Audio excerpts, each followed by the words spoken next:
하루이 카카오톡으로 받은 다양한 궁금증과 사연들. 자, 그 첫 번째 사연입니다. 닉네임 나락인생님이십니다. 도대체 어떻게 해야 주식으로 돈을 법니까? 작년엔 작은 시드로 수익을 내서 제가 천재인 줄 알았습니다. 지금 다 까먹고 손실도 크다 보니 이건 내가 잘해서 벌고 있는 게 아니라 시장이 움직이는 거에 따라가는 것밖엔 안 된다는 무기력한 결론만 도출됐네요. 부동산이든 주식이든 그냥 시장 상황 따라가는 것 같은데요. 그럼 어떻게 해야 돈을 벌죠? 단기로 돈을 번다는 생각 자체를 말아야 하나요? 기간, 수익률 이런 목표 자체도 무의미한가요? 분할 매수, 장투밖에 답이 없는 건가요? 그냥 진짜 막막합니다. 마치 제 얘기를 써놓은 것처럼 너무나 저도 공감 가는 사연인데요. 이 나락인생님 어떻게 하면 될까요? 얼마나 힘드셨으면 닉네임을 나락인생이라고 지었을까. 사실 근데 지금 그분만 힘드신 게 아니라 대부분의 투자자분들이 힘들어하고 계십니다. 기관 투자부터 시작해서 경력이 좀 있는 그런 고수들에게도 쉽지 않은 시장이기 때문에 당분간은 매매를 최대한 좀 보수적으로 하셨으면 좋겠어요. 그만큼 시장이 어렵다라는 거예요. 이제 앞으로 금리를 계속 인상을 할 것이기 때문에 당분간은 시장이 크게 오르기는 쉽지 않다고 봐요. 매월 발표되는 경제 지표들에 따라서도 시장이 계속 오르내리고 할 겁니다. 그래서 방망이를 짧게 잡고 단기 매매로 치고 빠진 전략을 구사하셨으면 좋겠고, 향후 성장성이 담보된 그런 종목들 같은 경우에 장이 반등 나올 때 강하게 매수가 들어와요. 현금을 항상 가지고 계시다가 반등 나오는 타이밍 한번 잘 노려보셨으면 좋겠습니다. 네. 시장을 따라가는 것밖에 안 되니까 무기력하다라고 네. 표현을 하셨는데, 지수를 추종하는 전략을 쓰셨기 때문에 힘드셨던 거고요. 네. 지수를 추종하는 장기 투자만이 정답은 아닙니다. 그러니까 하락장에서는 예를 들어서 인버스 ETF도 있을 수 있고 달러 선물 레버리지 ETF 같은 것들은 고공행진을 하고 있죠. 예, 트레이딩도 하락장에서는 주요한 수단이 될 수 있겠습니다. 그렇게 시장의 흐름에 유연하게 가야 되는데 시장을 거스르는 매매를 하면 힘들어질 수밖에 없습니다. 자, 우리 나락인생님 힘내시고요. 저도 힘내도록 하겠습니다. 자, 이렇게 나락간 수익률 다시 천국으로 끌어올리고 싶으시다면 카카오톡 채널에서 851 검색하고 친구 추가해주세요. 자, 지금 이 시기에 너무너무나 중요한 질문들, 궁금증들 쏟아지고 있거든요. 계속해서 확인해 보도록 하겠습니다. 닉네임 수익나면 짓는 개님이 올려주신 질문입니다. 환율과 금리가 주식시장에 미치는 영향 궁금합니다. 그다음 뇌가 순수한 사람이라는 닉네임은 주식 다 팔고 달러, 채권으로 갈아탈까요? 라는 질문을 해주셨습니다. 마지막으로 닉네임 태매님, 테슬라 몰빵한 남자입니다. 2020년부터 몰빵한 테슬라, 90달러일 때 사서 지금 300달러네요. 킹달러라는데 지금 이거 다 팔고 우리나라 주식 사들이면 훨씬 이득일까요? 자, 이렇게 세 가지 질문이 나왔습니다. 우리가 2020년 3월 이 팬데믹이 시작이 되고 각 나라가 엄청나게 돈을 찍어댔습니다. 네. 그래서 통화량이 팽창을 했죠. 그 돈의 힘으로 증시를 밀어올린 겁니다. 주식뿐만이 아니라 부동산, 원자재, 채권 모든 자산 가격이 폭등을 했습니다. 그건 실물 경제가 뒷받침을 해준 게 아니고 돈의 힘으로 밀어올린 거죠.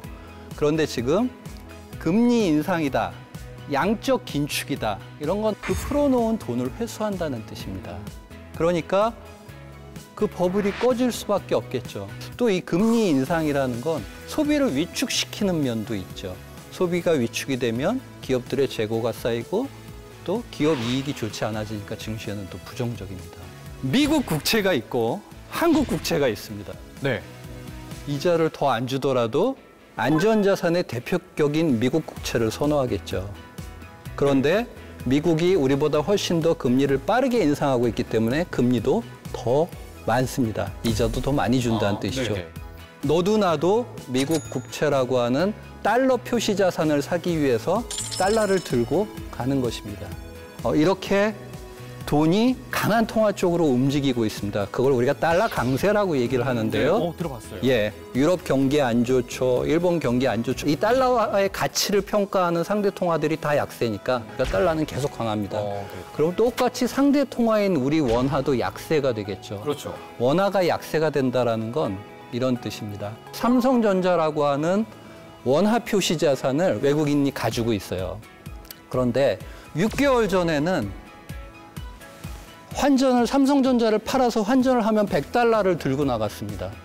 그런데 이게 자꾸 줄어요. 원화가 약세가 되고 달러가 강세가 되니까 자꾸 줍니다. 6개월 전엔 100달러였는데 95달러, 90달러, 85달러 그런 걸 보고 우리가 환차손이 발생한다라는 표현을 씁니다. 네네. 네. 그러니까 삼성전자의 주가가 오르지도 내리지도 않고 있어도 손실이 발생되는 거죠.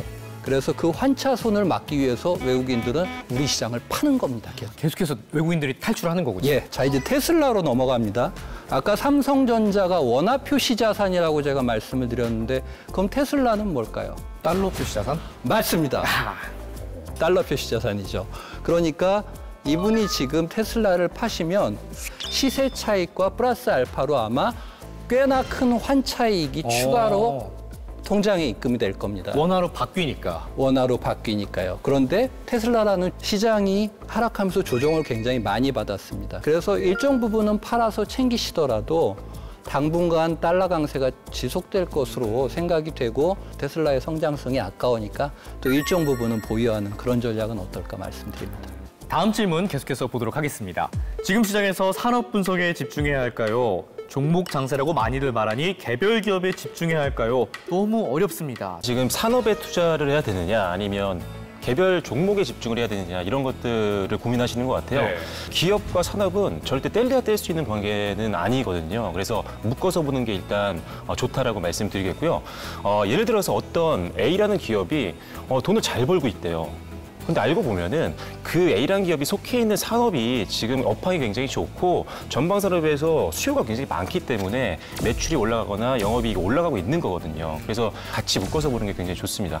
그래서 항상 우리가 시장에서 미래 성장 기대감이 높고 실제 지금 현재도 돈을 벌고 있는 섹터들 흔히 말하는 유망 섹터죠. 네. 그 안에서 시장 점유율이 높은 회사라거나 기술력이 높은 회사들 그리고 상대적으로 이익률이 높은 회사들 이렇게 뭔가 차별화된 장점을 갖고 있는 기업들을 집중을 하시는 게 훨씬 더 도움이 되실 겁니다. 자, 또 재미있는 사연이 들어와 있습니다. 제목이 당근에다가 내 주식 좀 팔아 치워버리고 싶습니다. 네, 제목부터 심상치 않네요. 자, 대선 테마주에 아직도 물려있는 사람입니다. 대선이요? 네, 한참 엄청 오를 때 더 먹어야지, 더 오르면 팔아야지. 들뜬 마음으로 매도 가격을 계속 올리다 보니 돌아오지 못할 강을 건넜습니다. 이제라도 손절을 해야 하나요? 이런 개 잡주에 물려서 그렇게 고대하던 우량주 저점에 들어가지도 못하고 아주 죽겠습니다.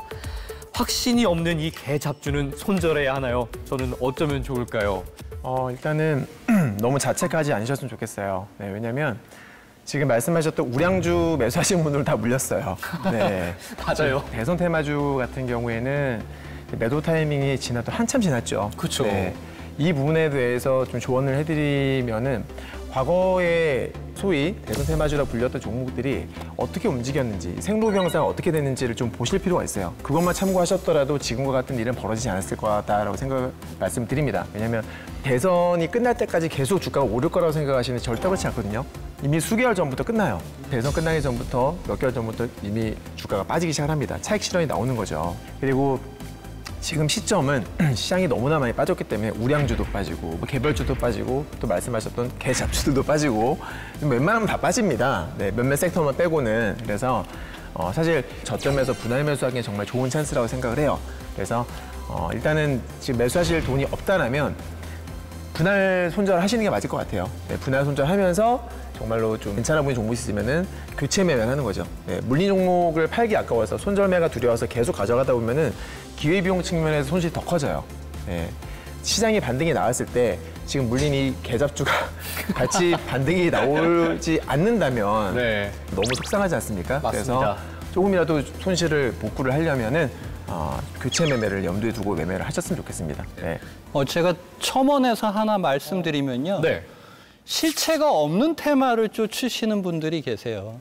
그러니까 예를 들어서 2차 전지다, 방산이다 이런 것들은 수익이 가시화되는 테마이기 때문에 사실은 정상적인 섹터들입니다. 네. 테마라는 이름으로 불리던 업종이라는 이름으로 불리던 정상적인 실적이 수반이 되는데요. 정치 테마 그리고 조금 북한에서 유화적인 제스처를 하면 남북 경협 테마, 지진이 나면 지진 테마 이런 것들은 사실 실체가 없는 것이기 때문에 특정 세력들의 이런 머니게임에 놀아날 가능성이 굉장히 많습니다.